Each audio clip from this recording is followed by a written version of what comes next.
Good day, everyone. Good day, good day. Come on in. Welcome to today's podcast. I don't know if you can hear the airplanes flying by, but excuse the noise. So glad you're here today.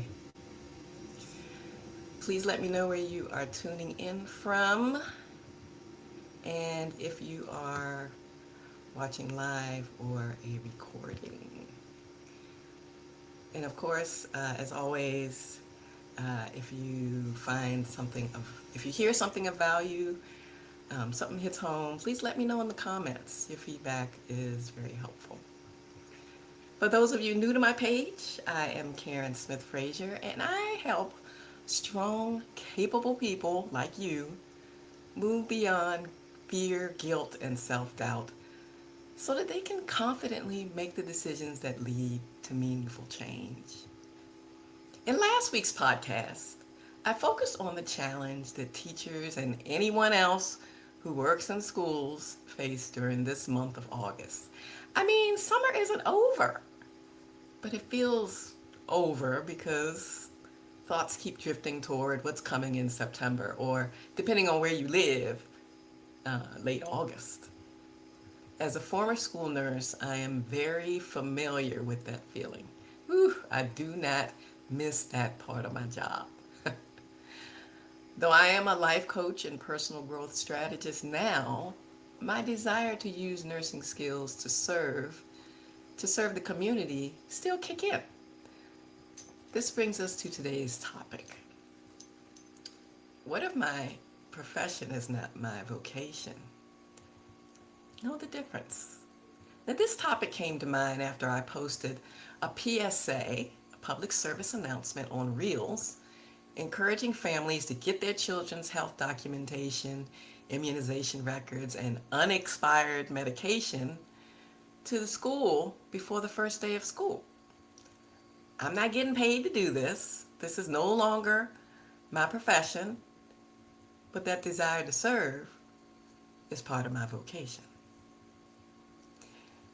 According to the Point Loma Nazarene University, and also some notes from Yale, what is a profession?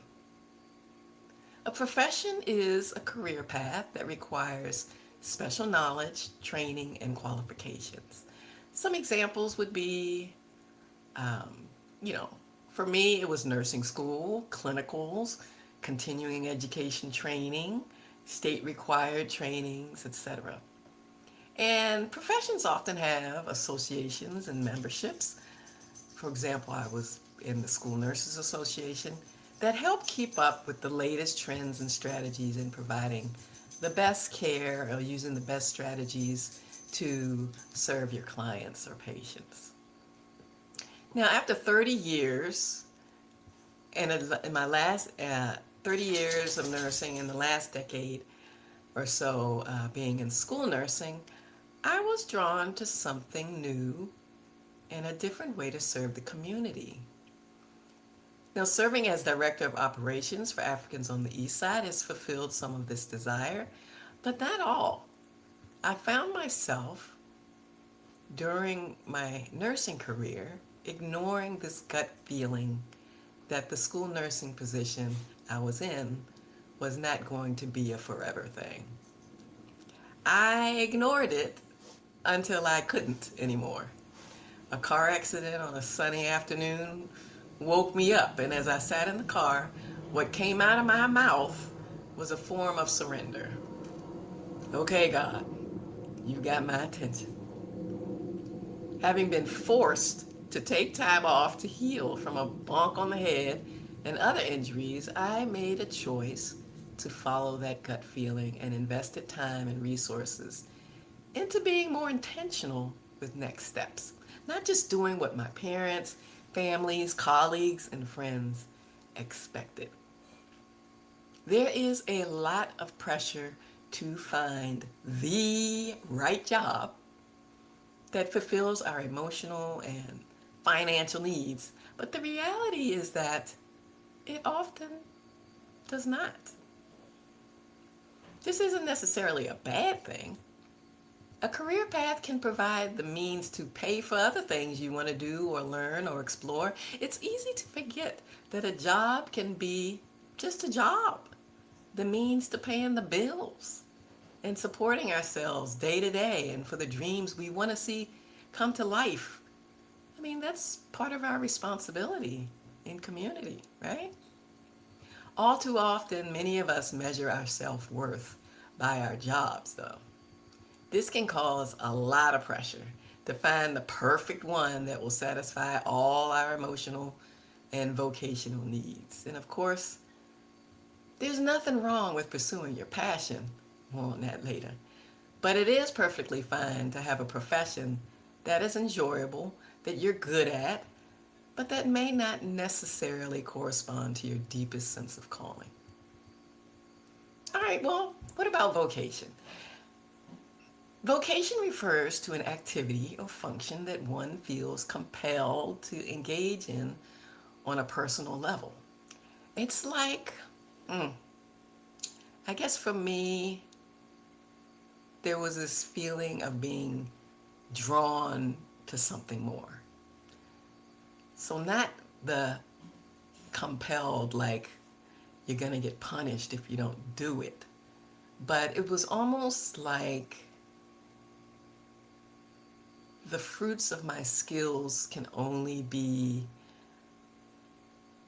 exhibited to a certain extent if I'm not in the right space, whether that's a state of mind or a physical space or a job. It essentially amounts to a sense of calling, of a calling. Vocation is work that is meaningful to the person who engages in it. According to this definition, then, a profession can be a vocation, and a vocation can be something other than a profession. So, 3 strategies or points I want to make. First, test the waters. For those wondering what they can do post-retirement or outside of their jobs and dream of volunteering to serve community members, what if you started volunteering once every month or 2 now? Why do we try to wait for the perfect time to start answering our calling? When we wait to start, those waiting to receive this service from you are also forced to wait. So, again, test the waters. Number 2, there is no such thing as perfect timing. There may be better timing, but there is not perfect timing. Somehow, that gives me a different perspective. The timing, or rather, perfect timing, has more to do with my anxiety or needs than the needs of those waiting for a service that only I can provide. I keep saying that only I can provide. It sounds kind of arrogant in some ways, but just think about it. Somebody else can read this script and maybe get a lot more out of it, can say the same words I'm saying, and somebody else might get something out of it. But then there may be somebody who hears me say it and they receive the message more clearly. It's not, each one of us has that seed of something that somebody else is waiting to hear. I can't predict who it is, but I know that if I have this desire to serve, then somebody is waiting to receive that service. And so I just have to trust that the two shall meet. All right.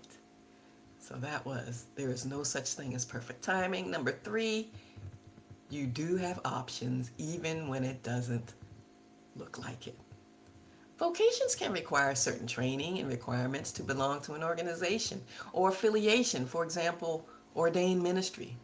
But I dare say that most have to do with living out those core beliefs that we profess to ourselves in churches and other faith communities that call us to think and care for ourselves, for our relationships and others in the community. Essentially, I am reminding you that you have some options, and I encourage you to listen to your gut for a moment and commit to doing something that settles that unsettled feeling. How can you serve in a different yet fulfilling way today? Okay, so those three tips were, or reminders were, test the waters. If you're waiting for a certain time to start doing something, and I gave the example of somebody retiring, and they're like, when I retire, I'm going to volunteer at, it's like, you don't have to wait until you retire to do that. You can start doing that now. Number two was, there is no such thing as perfect timing. Go for it. You see an opportunity, go for it. And number three, you do have options, even when it doesn't look like it. Do a little research. You've got some options on how you can fulfill that uh, ease, that unease. It doesn't always mean changing your job, but it might.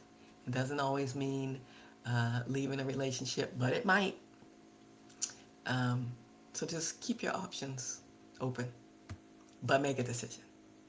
At Unleash Your Brilliance LLC, I guide clients through a process that allows them to give themselves permission to acknowledge the unsettling feelings in their jobs, relationships, and life.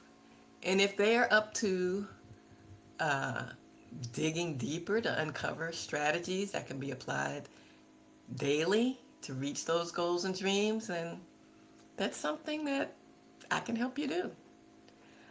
There is no perfect time to pursue these things, so why not now? If this sounds like something you are ready to explore, let me know in the comments or direct message me.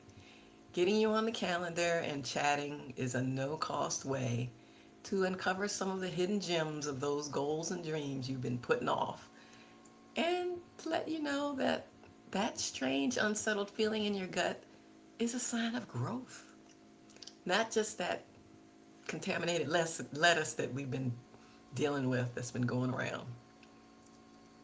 That's it for today. In regard to vacation, because at first my title was Vacation, Vocation, and Profession. In regard to vacation, enjoy the rest of it.